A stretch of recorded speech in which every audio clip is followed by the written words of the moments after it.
So thank you everyone for joining us, for participating. My name is Anju Sharma and I lead the work on locally led adaptation at the Global Center on Adaptation. As you may know, this is an organization that's based in the Netherlands, and we started our work on locally led adaptation last year. So it's great to see that many of you also in the attendees list we've already worked with and we know. But we established last year in December a global hub on locally led adaptation. So let me just quickly take you there.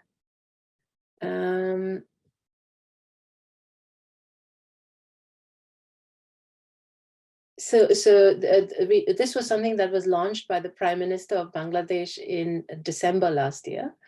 And it's a hub where we've shared, so basically the model that we have for LLA, I mean, we were trying to see how we fit into the architecture of locally led adaptation, what we can bring that's, different from a lot of the other organizations are doing.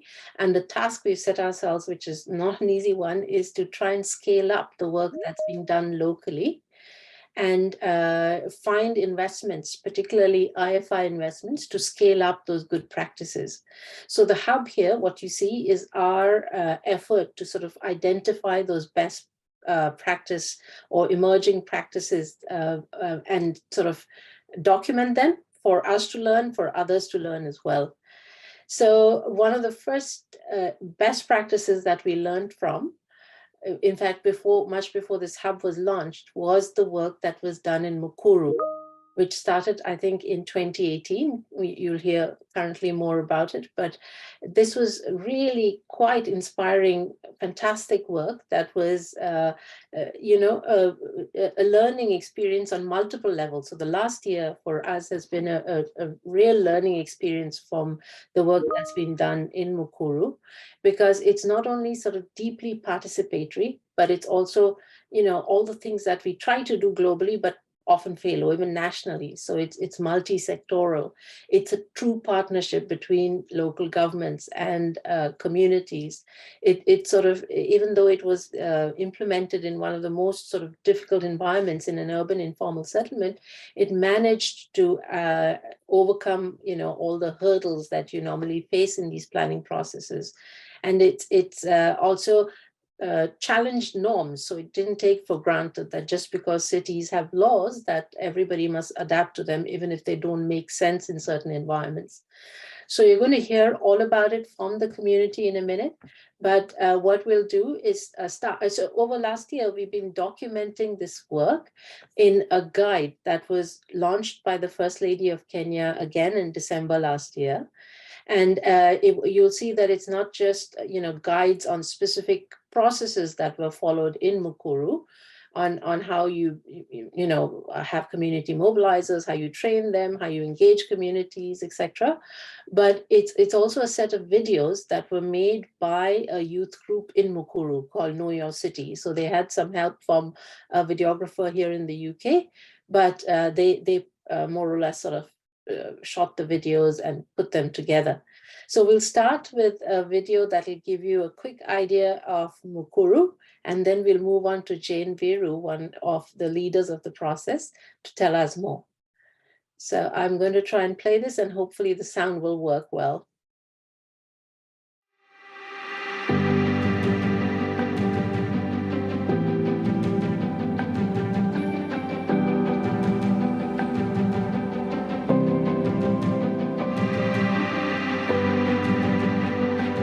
Like informal settlements in cities across Africa, Mukuru, one of the largest informal settlements in Nairobi, Kenya, is particularly vulnerable to climate change.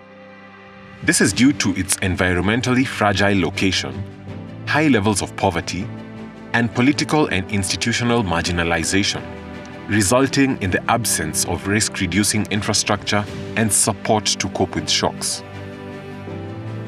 And the story of Mukuru is a story that needs to be written, because Mukuru is the only place you pay to go to the toilet. You pay 170% for water. that others are paying in Karen and Lavington. You pay more for electricity than in any part of Nairobi.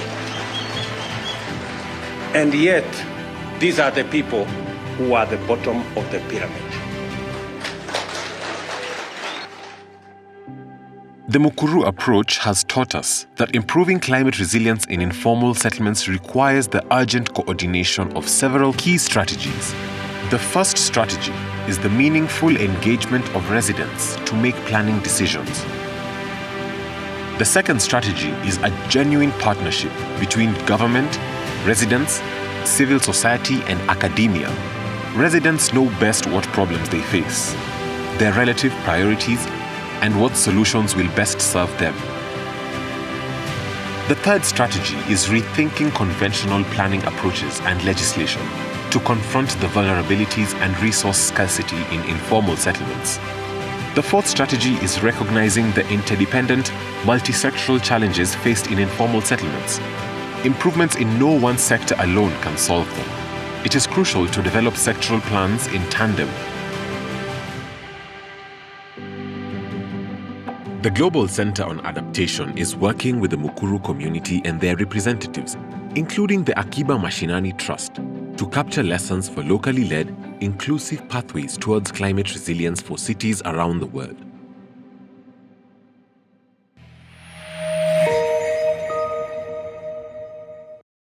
So just to quickly mention that the hub also is available in different languages. So there are language options that are available there.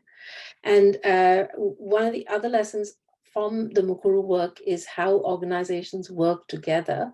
So the way we'll structure this session is that for the first 1 hour, we'll hear from the organizations and the community from Mukuru.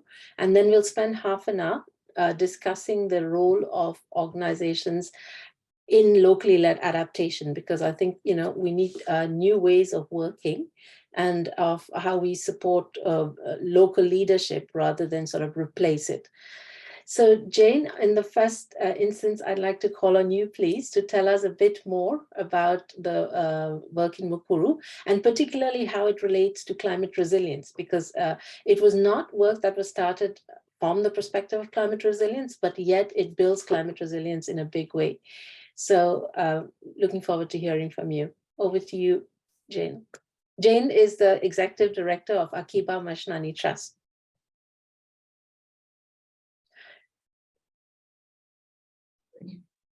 So thank you very much, Anju. Thank you very much, Anju. Now just give a little background on Mukuru. Mukuru actually, like was said in the video, is one of the biggest settlements in Nairobi. It's a settlement with about 100,000 households that are living on about 640 acres of land, and with a population of about 400,000 people. So it is a large settlement. The area has very, very little infrastructure. It's an unplanned settlement. And so it has very many problems. It has problems with sanitation. Mukuru has only 3,600 pit latrines serving 400,000 people.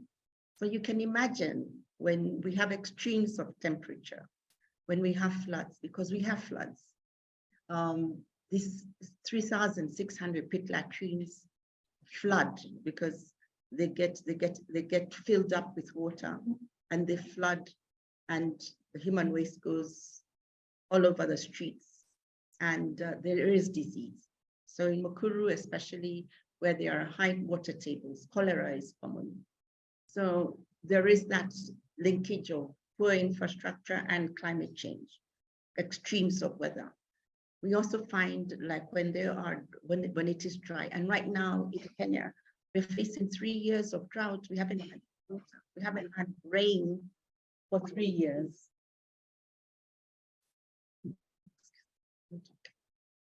Sorry, we have a bit of disruption. Yeah, so we haven't had rain for 3 years, and this has major impacts on the way people live and on the on the lives of people. Challenges with water. Nairobi is becoming more and more dry. And that means then that the cost of water that is already high for urban poor, like you saw the president actually sharing a statistic that the community developed from the research that was carried out in Mukuru. People are already paying over 170% more than the ordinary citizen within the city. But now, with even higher scarcity of water, the cost of water just goes through the roof. So that is also a major challenge. We also have instances of food. We have challenges of food. We've drought for 3 years. Food costs have gone through the roof. So in Kenya, maize meal is one of the major staples that we have. And the cost of maize meal from before Corona has doubled. Before Corona, the cost of maize meal was 100 shillings. Now the cost of maize meal is 200 shillings for a 2-kilogram bag of maize meal. Livelihoods have not gone up. In fact, people have lost jobs. So it is a major challenge. And we really are praying that the rains will come, because the cost of food has really become a challenge. And these are just some of the extreme challenges that people are facing in Mukuru due to climate change. Thanks, Jane. Thanks for that. I'm sure we'll be coming back to you. But we'll now move on to Christine Movelu. I told you that it was a deeply participatory process that went on in Mukuru, and Christine was one of the leaders in the formation of that structure of how that participation should take place. She's a community champion from Mukuru Vivandani and a community leader at Muungano Wanavijiji, which translates to Federation of Slum Dwellers of Kenya. So my question to you is that there was a structure behind the community mobilization and organization that was created, which was around the Leave No One Behind principle, and it was called Tujuane Tujengane, which is, I think it's beautiful, let's know each other to build each other. So could you explain how that came about and how the community was involved in its formation? Okay.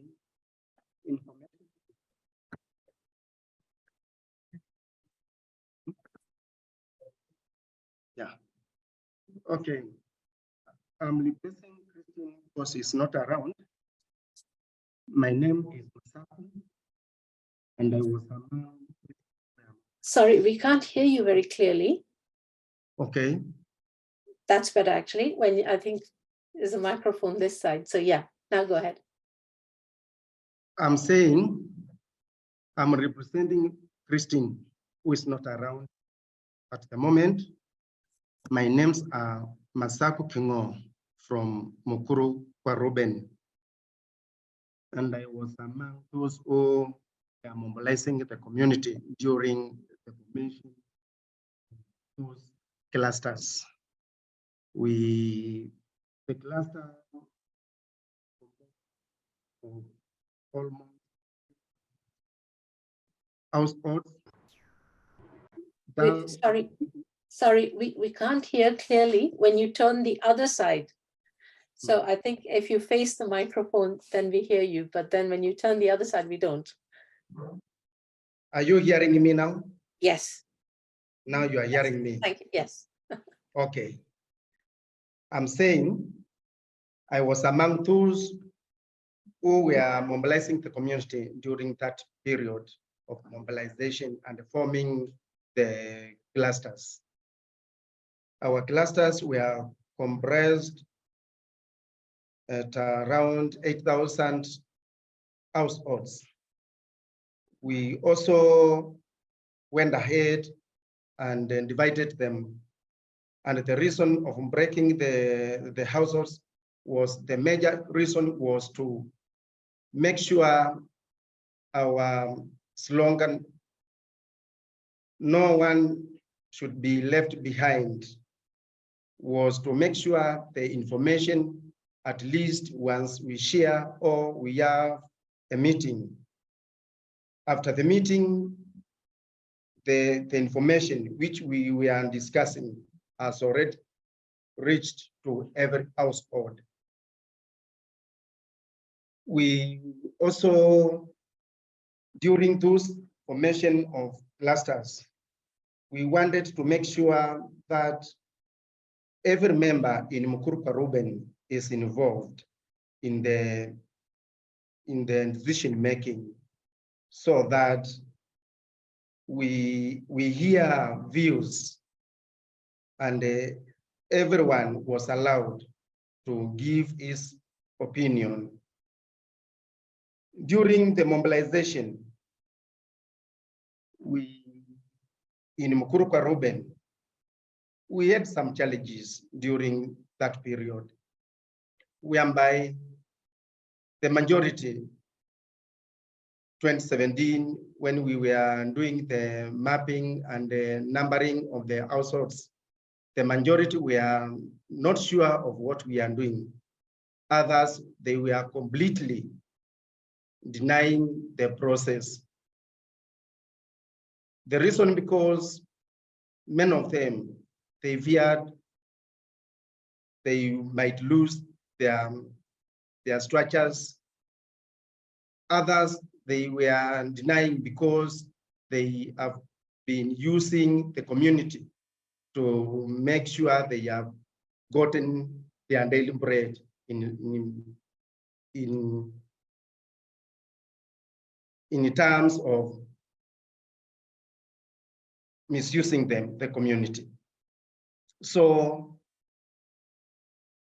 many people, they were not happy about the SPA, but we went on mobilizing the community, door to door, talking to the people, and mostly to those who were paying rents, because they were the most people who were, in this case, the vulnerable people. So at the end, we joined the community in terms of including the structure owners to this talk. Some, they didn't accept, but later on, they came on board. During that process, the mobilizers faced a lot of challenges. Some of them were beaten, others were chased away from their houses because of the information they are trying to give the attendants. Others, their houses were smashed by the mobilized gangs in order to prevent the process. But that one did not stop our process. We incorporated the administration, the police, the chiefs, and they supported us. They stood with the people of Mukuru. And to date, we can say that we achieved somehow the goals and the will of Mukuru people. So, as per today, I can assure the process took place. We discussed some issues. We had some consortiums. We discussed roads and infrastructure, whereby today we have tarmacked roads within Mukuru.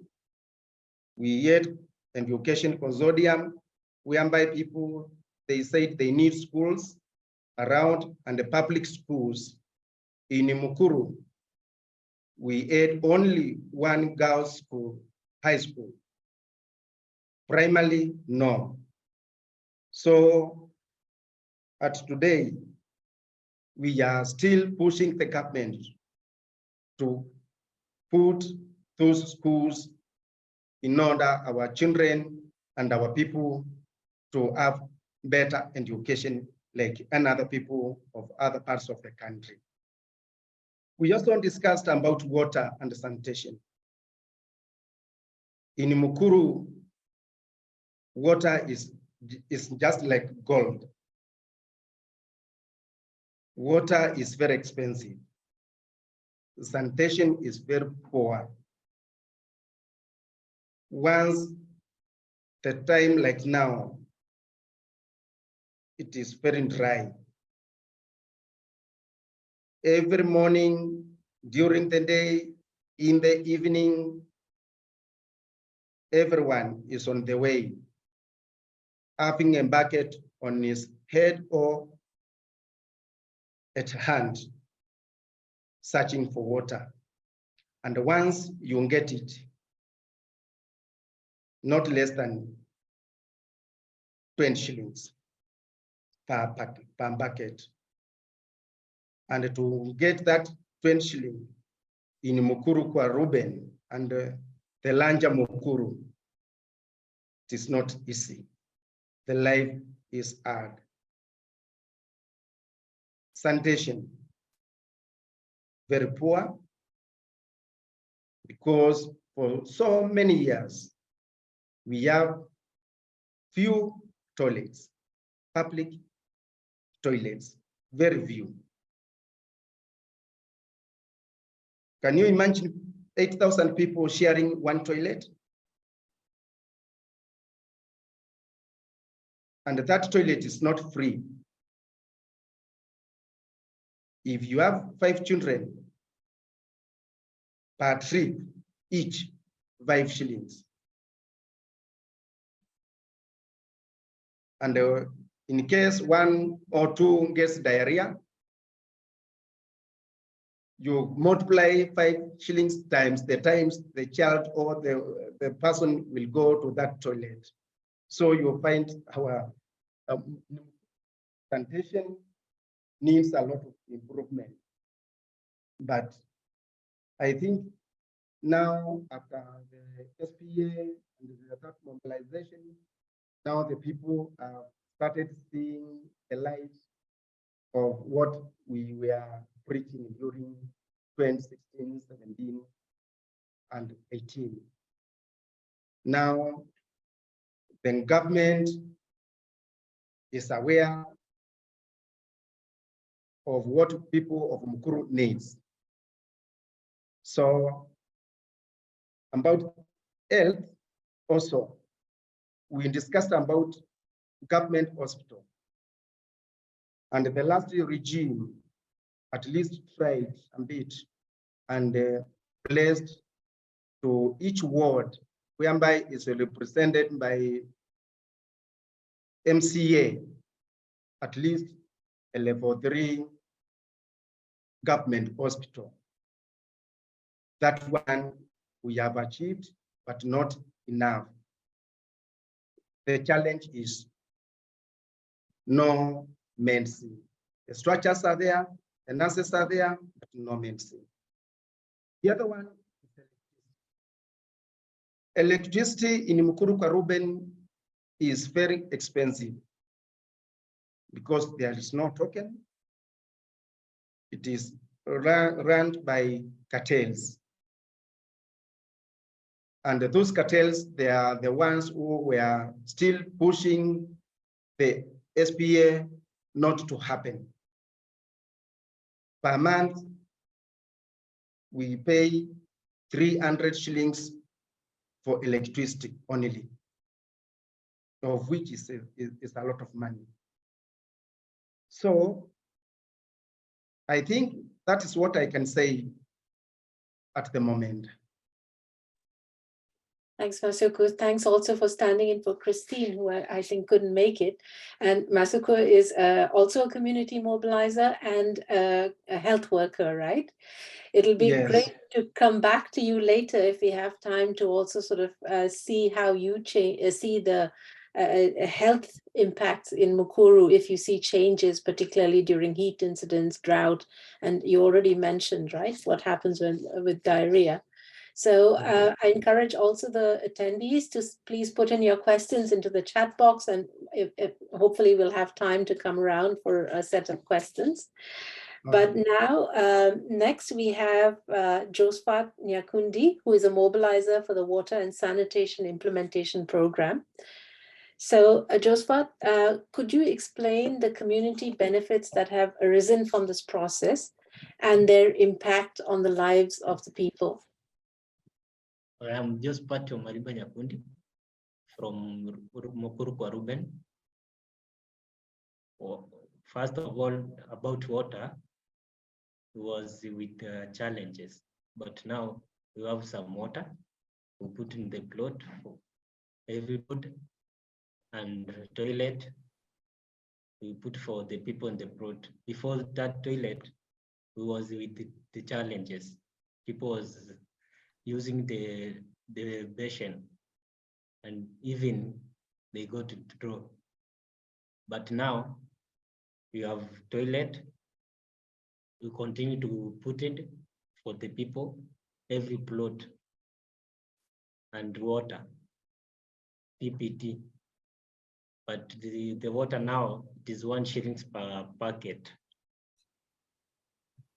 20 liters. It is 1 shillings.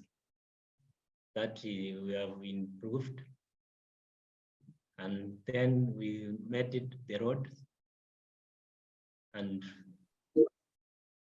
roads, you have the roads enough, but it's not enough. But now we have improved, and you have sewer lines, but it's not enough to make for the people, for Mukuru. It is small.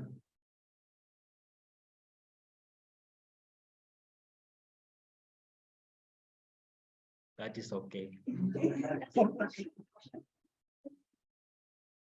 Yes, yeah, I mean, I guess it's a base that now we need to build on, right? You have the plan, but now we have to find the money for the investments to actually build the infrastructure that's needed.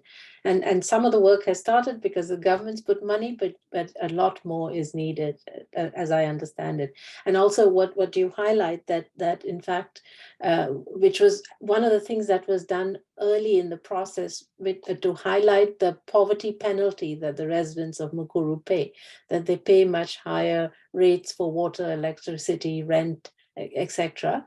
And that must have made the job all the more difficult because you were up against the people who were profiting from that system, right? So it's all the more remarkable for that.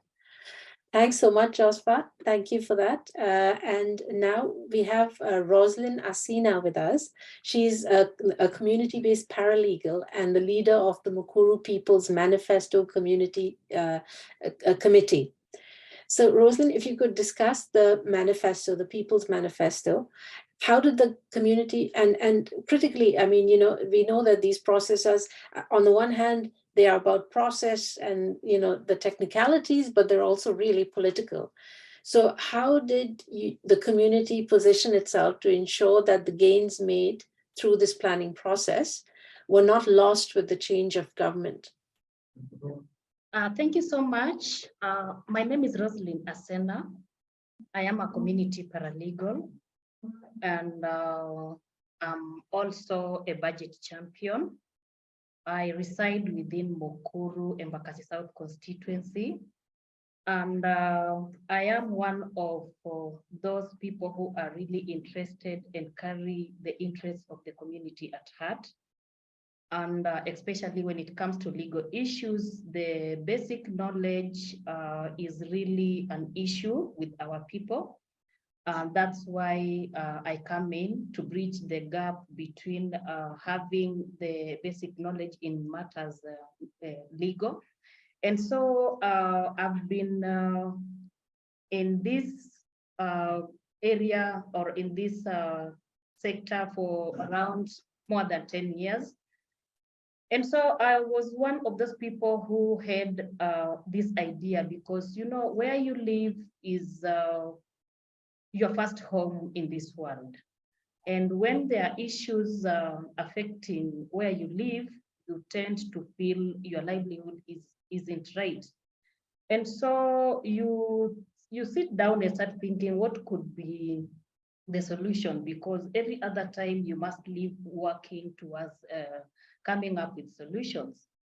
So during the Mukuru People's Manifesto, at immediate stages, we had an idea, and this idea could not have succeeded if we decided to stay and sit on it.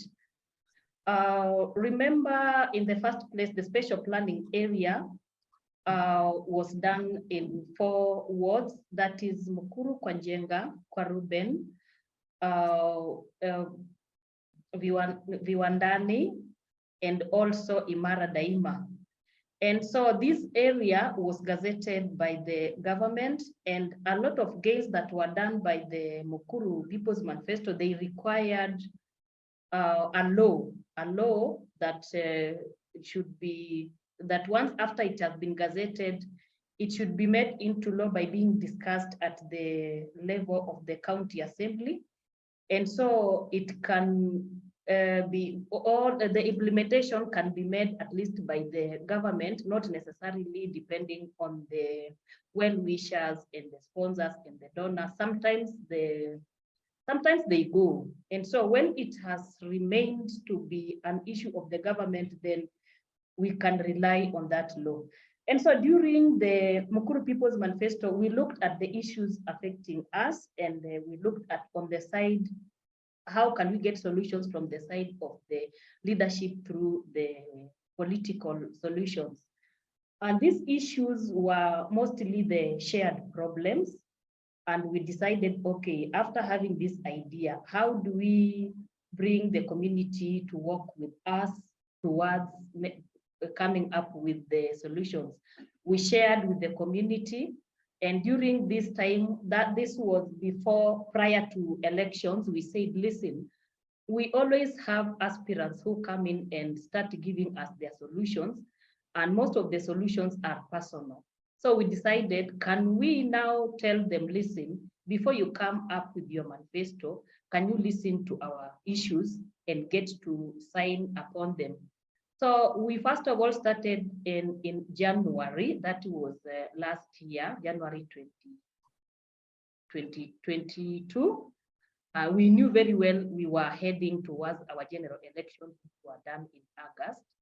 And we started by training the community on the roles, the mandate of the MCA. MCA means Member of County Assembly. This is a leader who is closer to the people on the ground. You cannot get to meet, it is not easy to get to the president or to take your issues to the president. So our constitution gave us a member of MCA County Assembly. It also gave us a member of parliament and also the governor, the woman rep. And so we looked at these leaders and said, these are the leaders who need to look into our issues and bring the political solutions that are required in this particular journey. So we trained the community on those mandates, because sometimes you can take an issue to a leader, to a political leader, and when they analyze it, they see it is not an issue that should be solved by that leader. And so most of the time they hide in that particular mandate. So the best thing to do is to ensure the community is aware of what exactly is the mandate of the MP, the MCA. Those roles are well categorized in our constitution, which is to represent, to oversight, and to legislate. And so we decided what are the issues under the legislation and what are the issues under the representation. What are the issues under the oversight? So we did that. And after that, we said, okay, now, can we put these issues on paper? And that is when now we decided to engage the organizations like Akiba Mashinani Trust. And we said, we told them, listen, you know, you've done the special planning area, but now these issues, they must be given solutions. There is a big part of political solutions. Can you help us design this document? And so we documented this particular document. I hope you can see it. It's called Mukuru People's Manifesto. And within it, in fact, one of the issues affecting our community in general is the eviction. And the first item we looked at ensuring this particular document of special planning area is gazetted so that we can get security of tenure. We live in an area where security of tenure is an issue. And if we don't get these solutions done legally, then we might lose the agenda. So it was agenda number 1 in this particular manifesto. But we also ensured we have captured all other sectors. There is the sector like education, that is there. In Mukuru, we have very few schools. During the mapping, we realized we only have six public schools. And within the 6 public schools, you realize it is a drop in the ocean, because it means all other children will lack where to go to school. And so the schools that are assisting, they're called supplementary. And sometimes supplementary is not, does not give or offer quality education. So we mapped education sector. We also mapped sanitation, water, electricity. We also mapped the health and the land, youth and unemployment, and also governance. Those are the sectors we prioritize that are at the center and at the heart of the issues affecting our people. Now, once we made that particular document and compiled it together, this is the back of our document. Once we mapped and ensured it is complete, now we said, listen, before these aspirants, we have aspirants. The 2022 general elections captured so many aspirants on the seat of the member of county assembly. It also captured so many aspirants on the Senate, the governor, and also the president. And so we decided those are closer to our people are the MCA, the MP, and the governor, and also the woman rep. Can we bring them together and tell them, listen, we have a document, and we would want you to work with us this journey throughout your leadership if you get it. So we organized for forums. The forum started earlier in April. We had close to 13 forums. These forums captured the inclusivity of women, the youth, the elderly, the persons with disability, every other person in that particular forum had an issue, and they brought those issues and we presented them in our manifesto, and we told them, can you now sign? So during these forums, they signed, every other aspirant signed. So for those who won, we said we will engage you after the election. Now we are currently in the prior election, and the first person to engage us was the senator. The senator called on us and said, listen, I have been, I'm lucky to be in a sector of energy. And so I would want to know, what are the issues under the energy, issues affecting you in matters of electricity? And so as Mukuru People's Manifesto, we organized ourselves and went to the Senate, and we gave our issues, and the Senate was very much positive. And we are yet to follow up on that, but that is a plus following the Mukuru People's Manifesto document. And we are soon planning to meet the governor, because our constitution in Kenya, we have 2 governments. One is the county assembly, and the other one is the national government. So there is also the budget process that goes around, and there is this something that is called County Integrated Development Plan.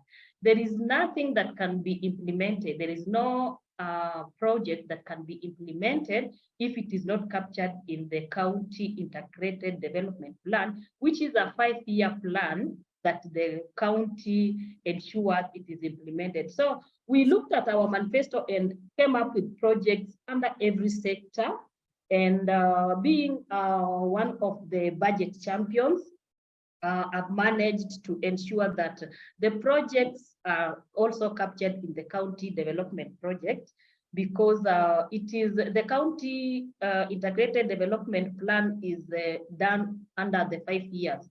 And so there is also the part that is called the ADP, that is the annual development plan. So once the projects are once the projects have been captured, we decide now, the county decides to put them under the ADP. And so we are following up. Now, on the challenges, there is victimization, just like my counterpart mentioned. In every community, there are anti-development minds that will always work against anything that is coming up, maybe to swallow what they benefit. They are beneficiaries of crime, so there is cartelism. And so victimization has been one of the problems under it. And also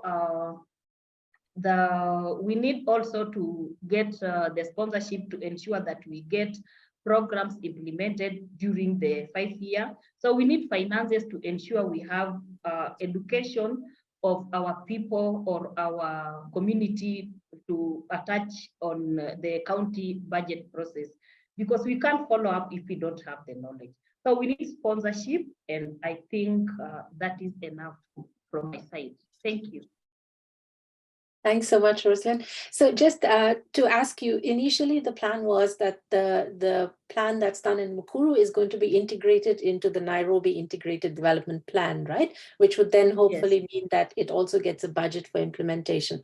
Is that process ongoing? Is that on the right path?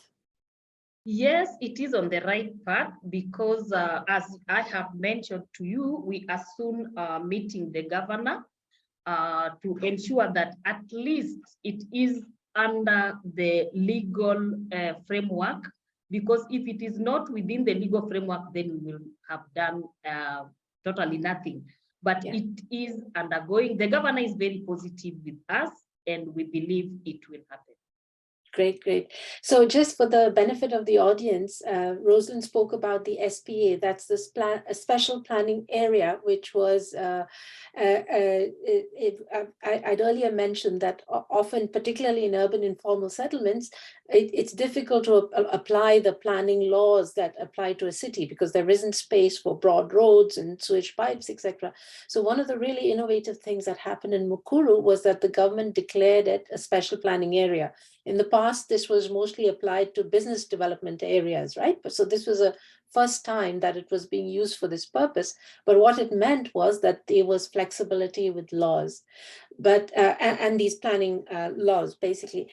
But also, Rosalind, that was fascinating because as you highlighted, that it's often looking for those political opportunities, right? There's an election around the corner and we need some sort of commitment, and we lay it out clearly what it is exactly that we want. And the planning process also helped achieve that clarity.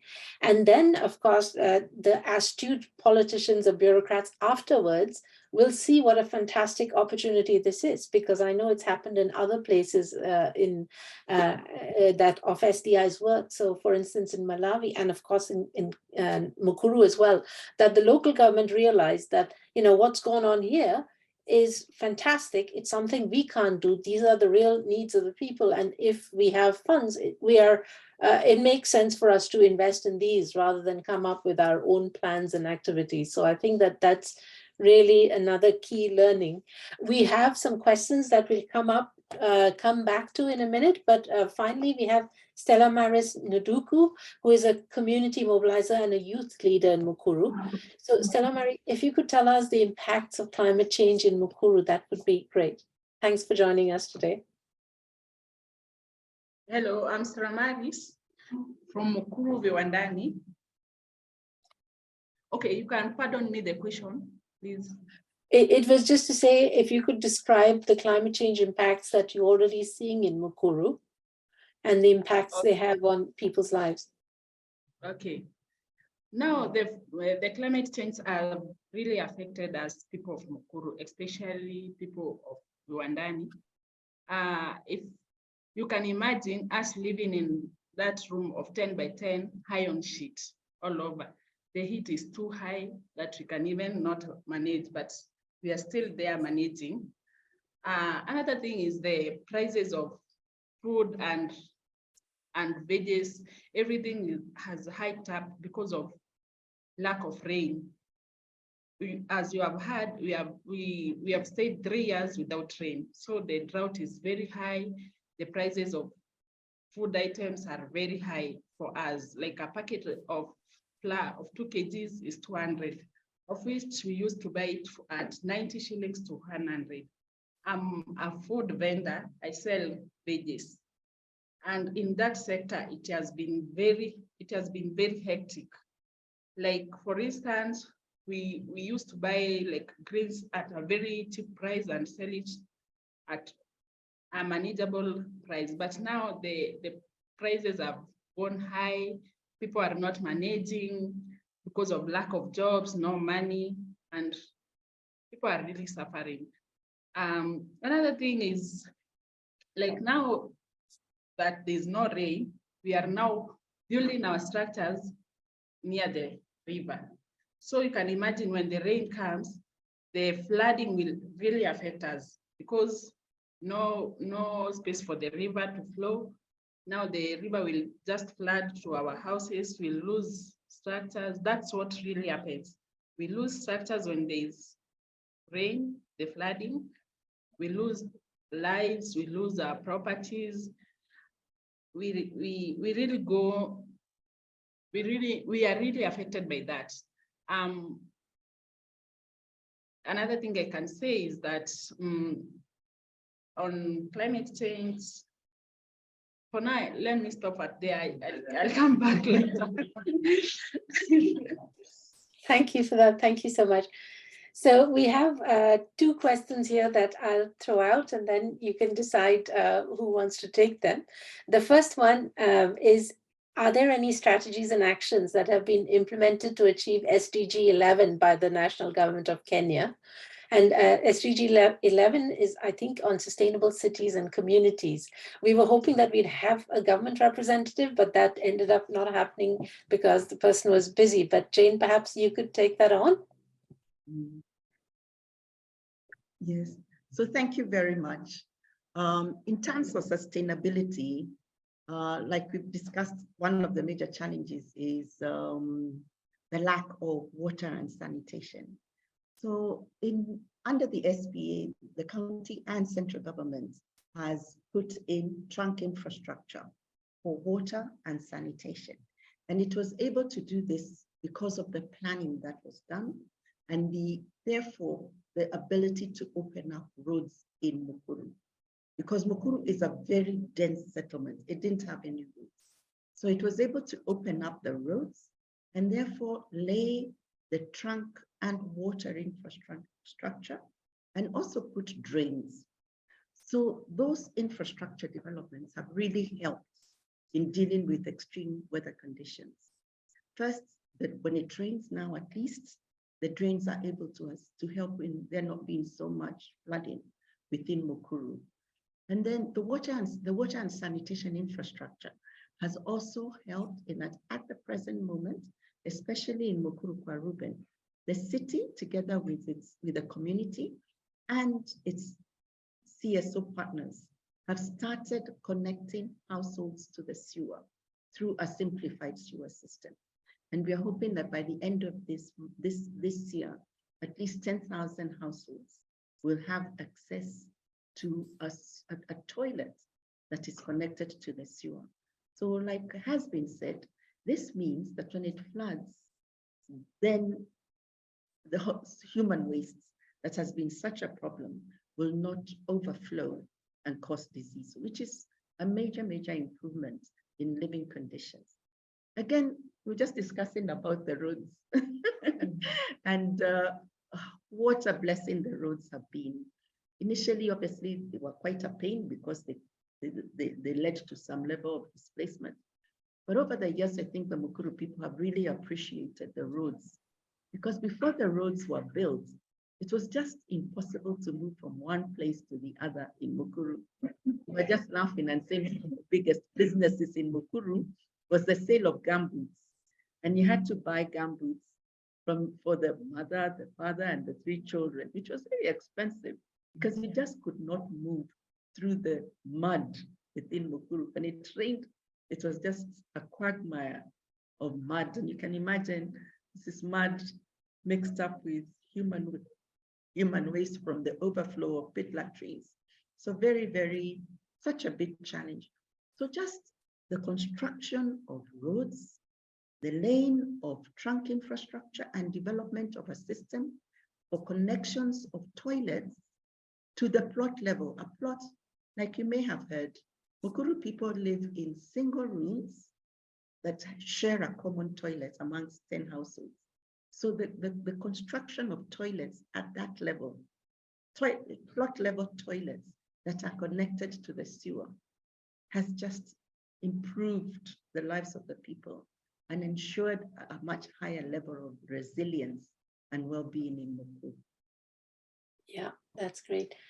And the next question we have is, did you develop any model for community-based operation and maintenance of this infrastructure?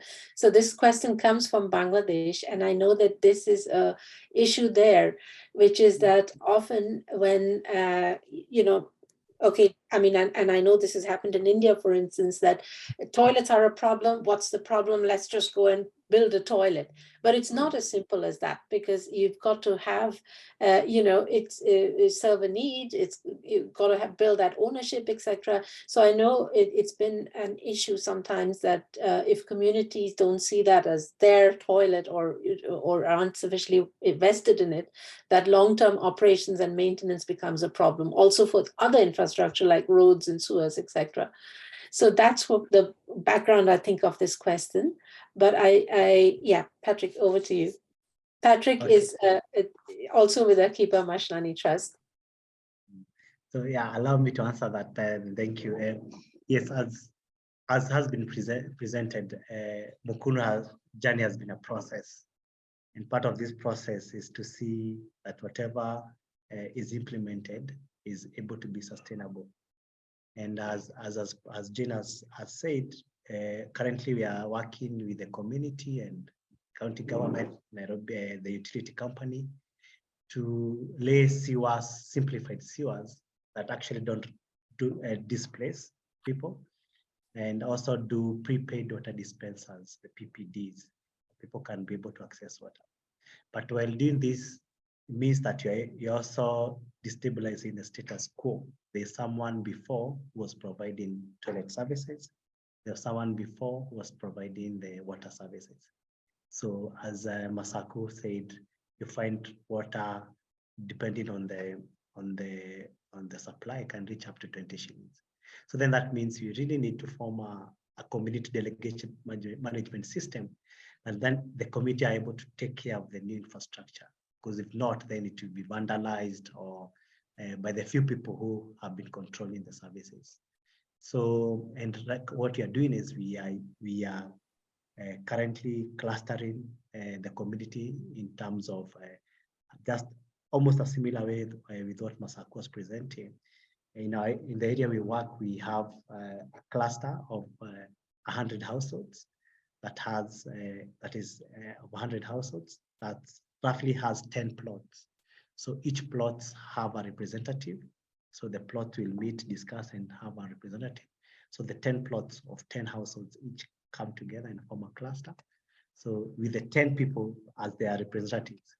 So at that level, we have been working with the 10 people, supporting them with training, helping them to first understand this new system. Then in return, they go back to their plots and they're able to discuss like on the toilet usage. These are new. It might seem obvious, but you sometimes you find, because these are flushable or flush toilet, people need to learn on how to use it, not to put waste in the because the simplified sewers have narrow diameter pipes, so they can clog easily. How to take care of that. In terms of water, how do you take care of the new infrastructure? How do you ensure it is vandalized? The prepaid water dispensers, they use a coin. That's what Masako Josephat was saying. It's a token, a coin that you use to go in. It's like an ATM. You use the coin to tap, and then once you tap once, the water discharges 20 liters. The tap discharges 20 liters of water, and that is what they buy at 1 shilling. So that now this system, in terms of management, we have now these leaders at each cluster now organizing, meeting frequently, talking to the community, ensuring the system is functional. Then we also have another set of training, and the work, because we also doing the construction work of the sewers and the PPDs, and we work with the community members to do this work. And we are the utility company normally trains their skilled and unskilled laborers to do the work. So they take them through a training.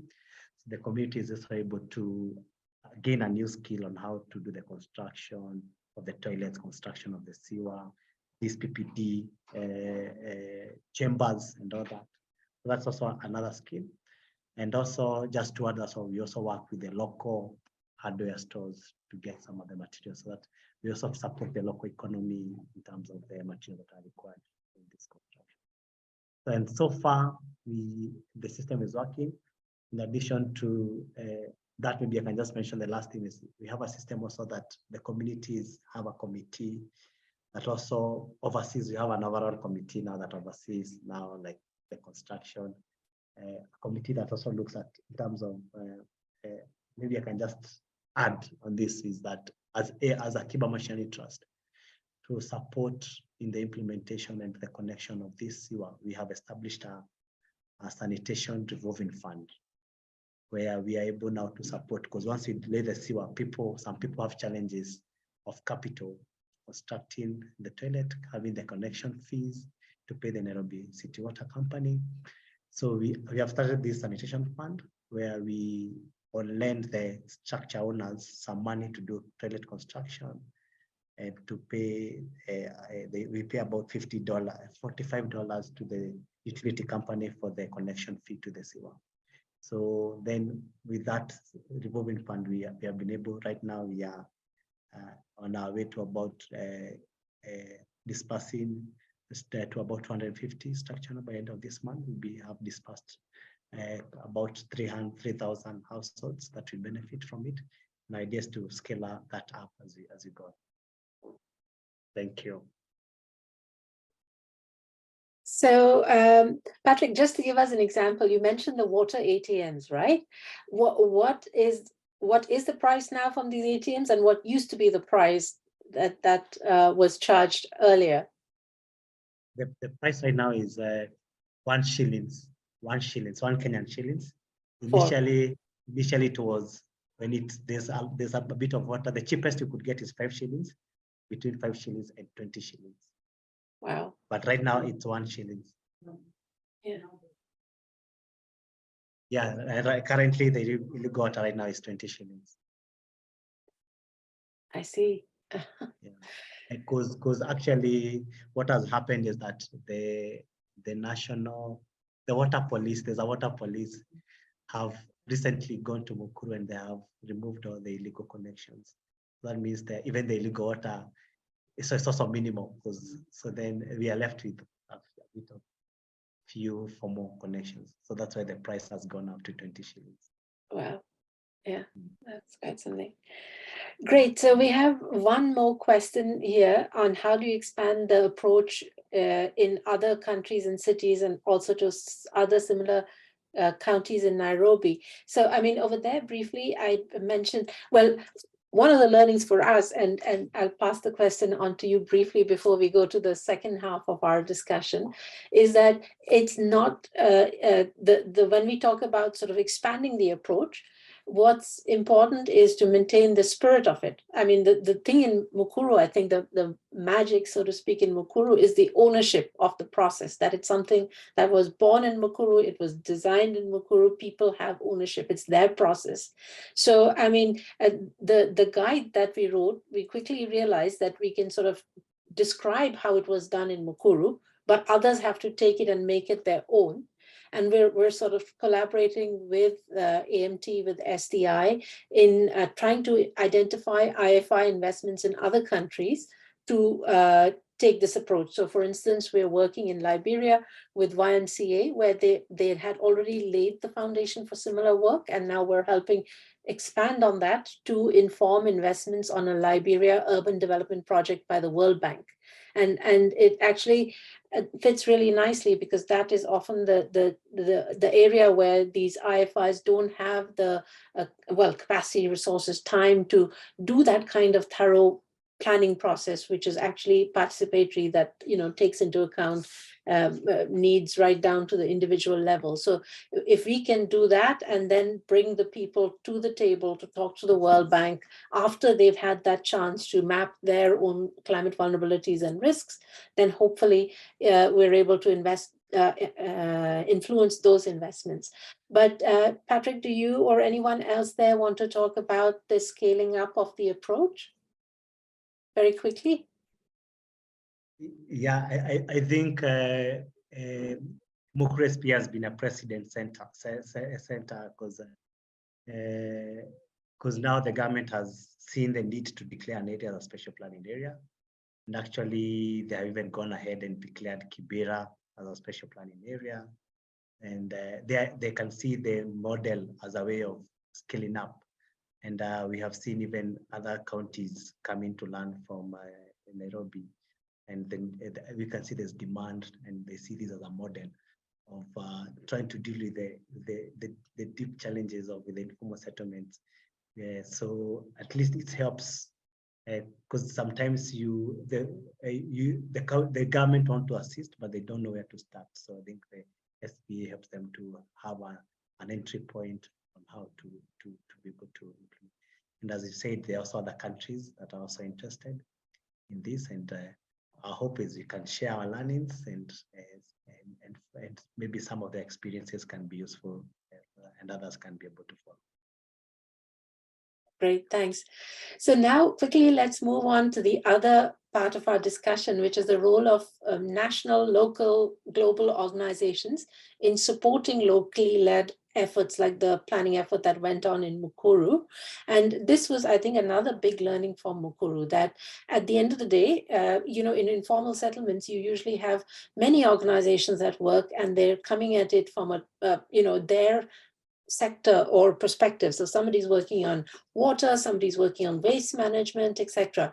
But in fact, these are really interconnected. So you can't do waste management, you can't do flooding management, for instance, without addressing waste management. And the way it happened in Mukuru, I really encourage you to read the process in the guide, but they formed consortia. So they brought together all these organizations and said, okay, right, let's work together. We'll set up a consortia for each sector that was prioritized by the community.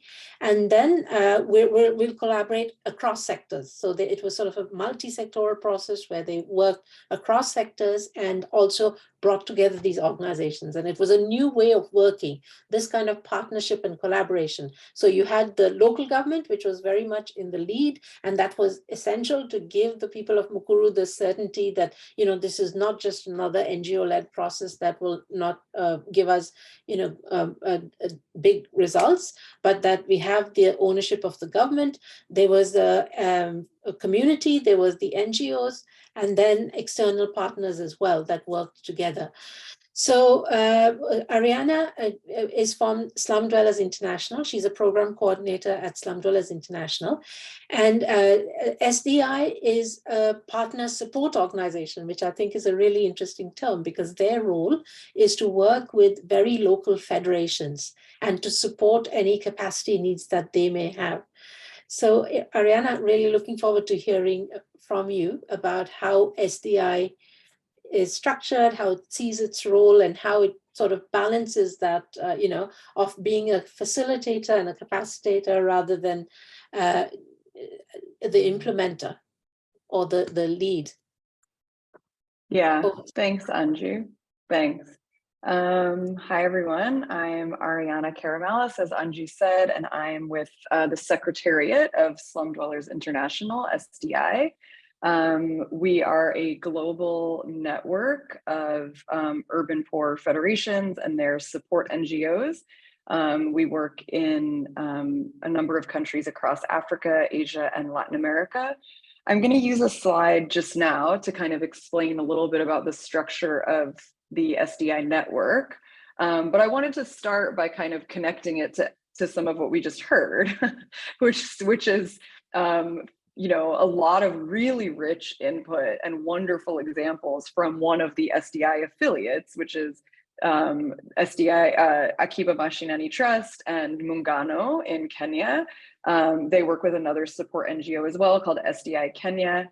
And together those organizations make up what we refer to at where I sit as the SDI affiliate in Kenya. So I think that, so I'm going to share this slide because one of the things that I wanted to share with you, and it kind of came out in some conversations that we at the Secretariat were having with Anju and NGCA, was how SDI is structured as a network. And it really does start at the affiliate level. And I think we could hear some of this really clearly in what was shared today, which is the whole story of how the work began in Mukuru was because the community approached this support organization and said, we have an issue and we need help with it. And so it wasn't the NGO going in and looking around and saying, what settlement can we work in, right? It was the community themselves bringing this issue to the table and asking for support. And I think that and then the support NGO, who you heard from as well, Jane and Patrick,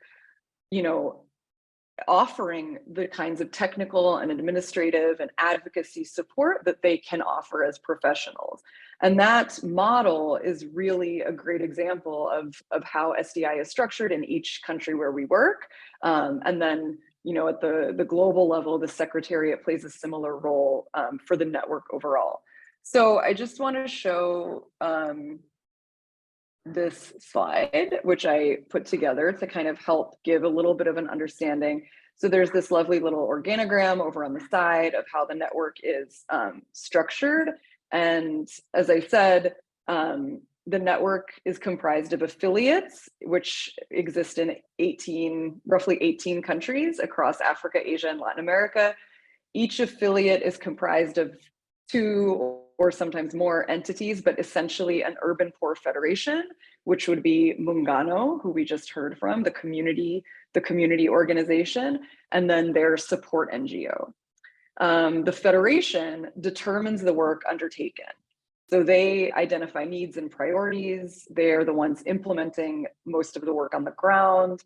And the support NGO provides technical, administrative, monitoring and evaluation, communications, advocacy support to the federation based on the federation's, the needs that they have identified, and their priorities. The federation, so if we look at the overall structure of how the network overall or the global organization of SDI is structured, we have the network, which is made up of the affiliates. And we have these are the governance structures. So I'm not going to go into too much detail, but essentially the federations are the primary members of the SDI network. As the NGOs are also members, but they're members in their affiliation with the federation. So you wouldn't have an NGO on its own being a member of SDI. They need to have some kind of connection to a federation because the federations are the primary members of the SDI network. So they comprise the membership of the network overall, and the board and the secretariat, which are important governance structures of the network, when I think of who I work for, I really think of myself as working for the federations. I work for the affiliates as somebody sitting at the secretariat. Of course, I'm accountable. We as the secretariat are accountable to our board, which is large, has representation from federation members. We're accountable to our donor partners, of course. But in the way that the SDI network is structured and the way that we approach our work, it really is the federations that are who we're taking our direction from. They're the ones that are giving most of the guidance in putting together, strategic documents like the strategic plan, which we just are in the process of finalizing a new one. And it's been this wonderful participatory process that's really involved finding out directly from in specifically the Council of Federations, as well as affiliates regionally, what are the emerging priorities? What kinds of support do our federations need? And then, it's our job to implement programs and activities and seek funding based on the direction that we're getting from those affiliates. So yeah, I think that kind of gives an idea of, it's interesting because I've been working at SDI for quite a long time, and to me, this is how we work. But I think, the more that I engage with other organizations, it is quite different. It is quite a different setup. And so I think it's really useful, especially when we're thinking about implementing locally led adaptation. How do we really structure? And of course, we're also asking ourselves these questions constantly. How do we really structure our organizations in a way that really allows for implementation and direction and guidance to be coming, and an agency to be coming from the most local level that is appropriate, which in most of the work that we're doing really is the communities with the support of, professionals where it's needed. So I think that gives a pretty good overview. And then I think Sheila is going to speak a little bit more as well about this topic. Thanks, Anju, and thanks everyone for the session. Thanks, Ariana. Yeah, so that's really fascinating, because I know that we have actually others in the audience here who've also been through that experience of when, local communities, they have the leadership, they have the capacity, but often what they lack is what's required of them from international donors or processes or national even. And so I guess what you do is you plug that capacity gap and you sort of provide those linkages. So yeah, on to Sheilaji, who is the founder and director of the Society for the Promotion of Area Resources Centers in India, but also a founder of SDI, as I understand it. So Sheilaji, if you could sort of tell us what it means for organizations working on climate change on how they now structure themselves, because these past many years we've had ways of working that we probably need to lose some of those habits and find new ways of working. So what direction do you think that should take? So first of all, I am so delighted that we have brought this amazing experience of Slum Dwellers International and the affiliates in Kenya and all these very special stakeholders into this discussion. Because first of all, we need to acknowledge that planning has excluded informal settlements for the last 2 centuries, because we have adopted a sort of a colonial style of planning where the basis of planning is people who have tenure and therefore entitlements. So by just taking this on, you are exclusionary in terms of the people you leave aside. Now, this 2 centuries of this kind of exclusion has produced divided cities in the global south, so that more than half the population, in Nairobi, it's 70%, are living informally. And what you have in places like Mukuru is the evidence of towns. These are towns. These are not, these are towns with say 15, 20, 100, associations, and they have been neglected. They have densified out of lack of any interventions. And as a result, traditional planning is impossible. And so I think the first major contribution of the process that Mukuru represents reflects that it could only have been possible after Kenya changed its constitution, because it allowed the governor of Nairobi to take on a constitutional commitment of providing health to everybody, that in the first place connected the aspirations of this people's process to advocate, negotiate, and set up the possibility of taking over the process of planning for Mukuru. And that's, for me, a first very important thing. So within the climate space, this is very critical, because if we want to if we want to anticipate disasters and make settlements resilient, they have to first of all be included in the basic amenities and services process, and they have to become part of the city's disaster plan. They have to be part of the early warning system. And as part of the social justice element, which is the third major aspect of the Paris Agreement, it has to ensure social justice for the most vulnerable. So I think that's the first thing we have to put out. The second very important thing is that if you don't use traditional planning systems, which, by the way, are the global standards don't even come into being in cities, informal things. So when the plan of Mukuru was put together and the level of services and amenities was mapped and documented, and it was put against a spreadsheet of what the UN recommends as standards, Kenya represents as standards, and Nairobi represents its standards. The Nairobi city itself and its formal plan did not fulfill its planning standard requirements. So you're not only talking about general deficits, you're finding that cities themselves don't have this basic standard for the formal city. And therefore, there's a lot of political resistance to say, why should money go to those who are living illegally when those of us who are living legally are not getting basis? So these are the major things.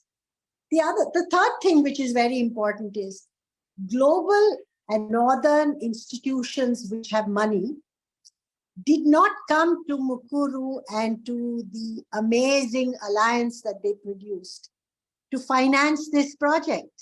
Even GCA came after it was a baked cake to then take it and do something with it. So another very important thing is, if we see that there are serious deficits in what entitlement should be, what system should be, there has to be resources to explore new instruments that allow us to take these kind of experimentation forward. So while we celebrate the attention that GCA brings to shine a light on Mukuru, the very big learning of this, one of the learnings is, we now have to take not only Mukuru kind of planning, but other deficits which exist. We have to create a systemic approach for that. The other very critical thing for traditional planners and maybe people who want to copy, you cannot copy Mukuru because the volume and extent of organization comes out of a history which is 30 years old of the Muungano.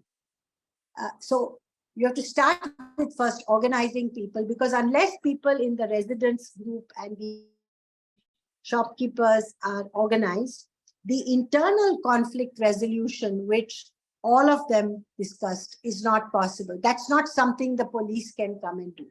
It is something, these kind of aberrations of informal people providing services and charging have to be replaced with a strategic solution which benefits the residents and provides some relief to these people who were providing some form of service to people, but it was extortionist in relationship to the standards outside in terms of water, electricity.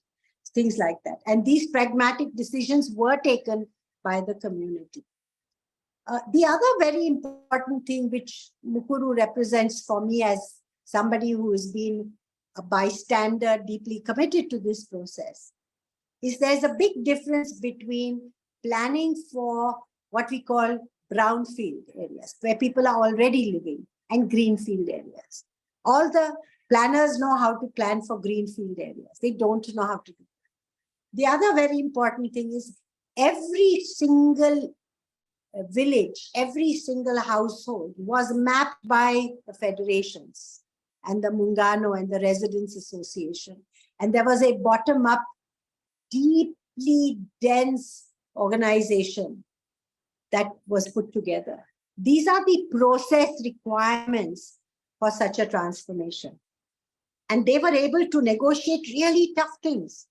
For instance, you must have roads that bring in major services like the ambulance, the fire brigade, things like that. These can't be done incrementally. How many houses would have to be moved to make that happen?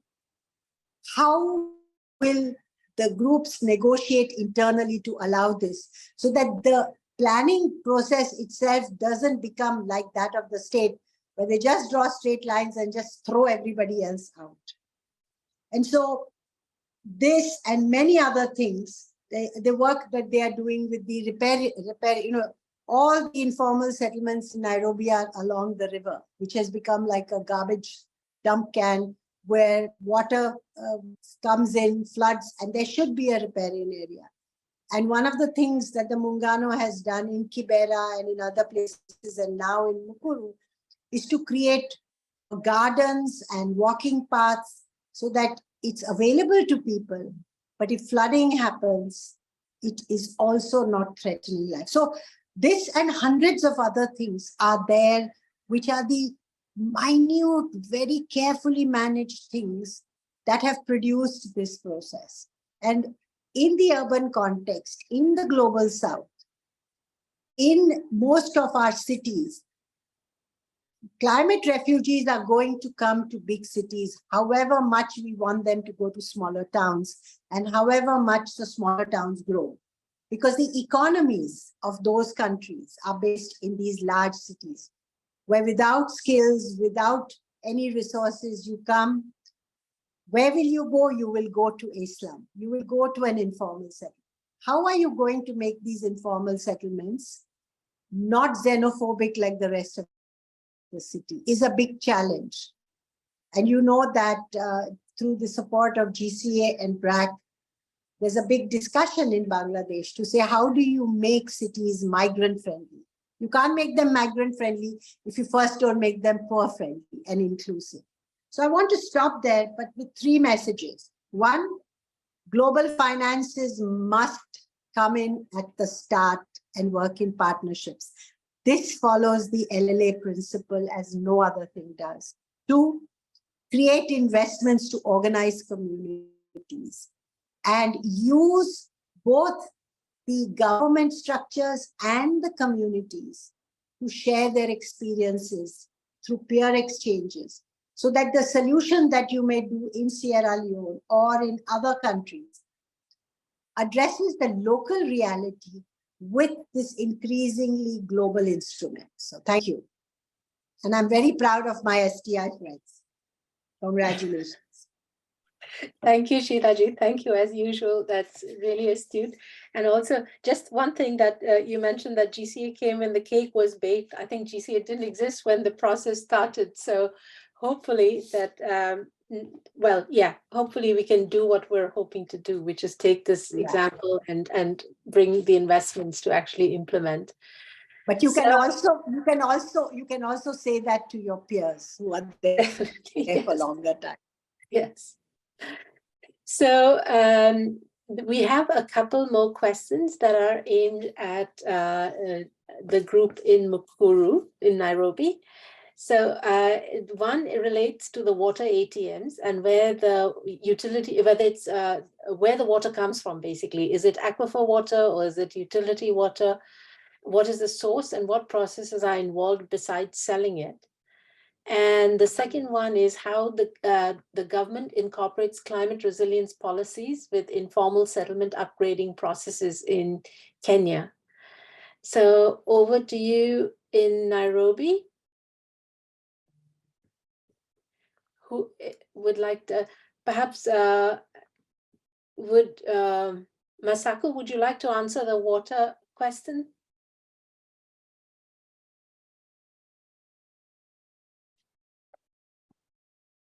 Patrick, are you there?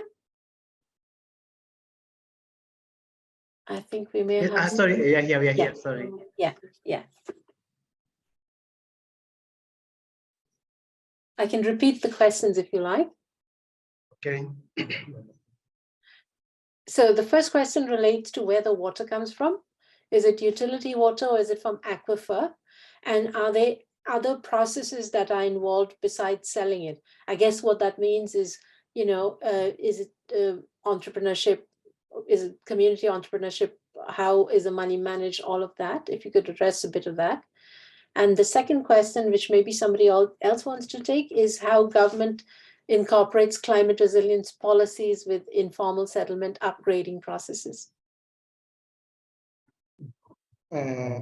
Actually, during the COVID-19 period, the government of Kenya, that's where it started implementing the SPA programs.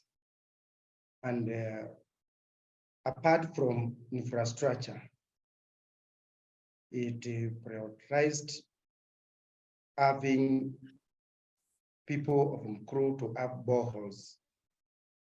So particularly in Mukuru, Kwaruben, we have some few, and those few boreholes are connected to some few households and some water points whereby people, they will access water with a cheaper price.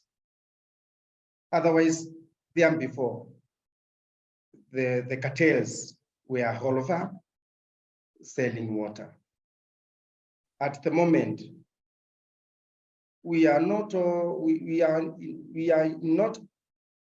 in bad situation like than before, because we have those few boreholes, people, they can access water, but the lines are too long for people to wait one another so that you can fetch water.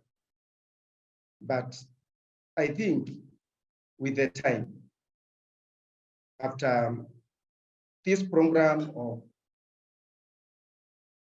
Mashinani Trust implementing and supporting some few people to have those who cannot afford, to make them afford that water, so that those people who are living in or his or her plot can access water easily.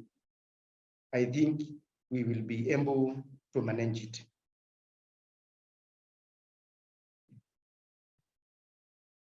So, and just to add this, the government did around 11 boreholes across Mukuru, and sometime also they also supplement the borehole water with the city water network, so that because the borehole water is a bit salty, so they supplement it with the city network, so that they bring the salinity down. So yeah. So and just to clarify, is this the borehole water, people access that for free? That is free currently. Then the prepaid water dispensers, that is where people pay the water. So there are those two. I think the free one is where you find long queues. Yeah. And I guess the ATM water comes from the municipality, right? Yeah, it's a mix of municipality and borehole water, but the boreholes are also managed by the water company. They're part of the city network water. I see. Great. And Jane, do you want to take the other question about climate resilience and how it's incorporated into upgrading of informal settlements? Yeah, I probably let me speak because about Mukuru more specifically, because I think it's reflective of other informal settlements. I don't think the government has a very clear strategy of incorporating climate resilience in informal upgrading projects. But I think now what we're doing with GCA is beginning now to interrogate the planning process and the plan that was developed under the Mukuru SPA, and to see whether it lives up to the climate resilience standards that are accepted globally. And in doing that, we've started with doing a risk assessments, climate risk assessments, and seeing then what then was left out in the plan, and then beginning to see how we can work it back.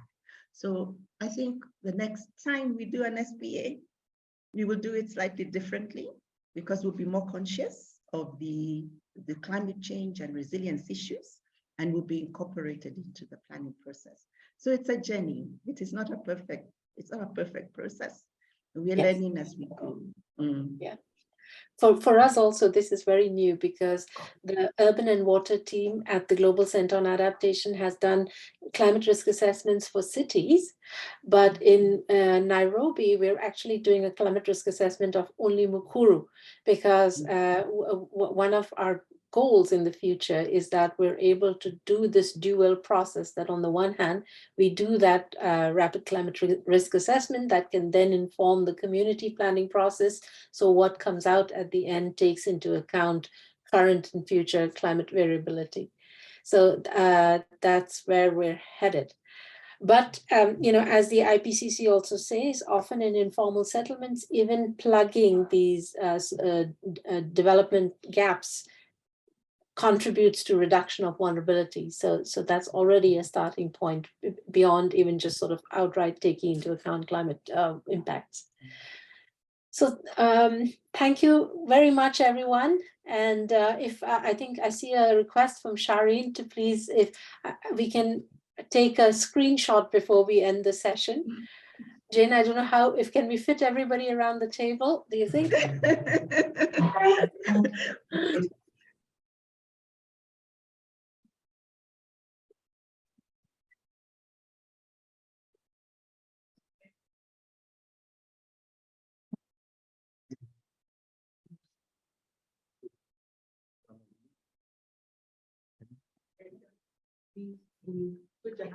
Sheilaji, can't hear you. I said the camera has to go back to get everybody. Yes. Yes. A bit lower. Oh yeah, that works too. Excellent. Nice. Thank you so Send it much. to all of Thank us. you, everyone. Thanks a lot Thanks, for a everyone. great session, and Bye. speak soon. Bye. Thank you.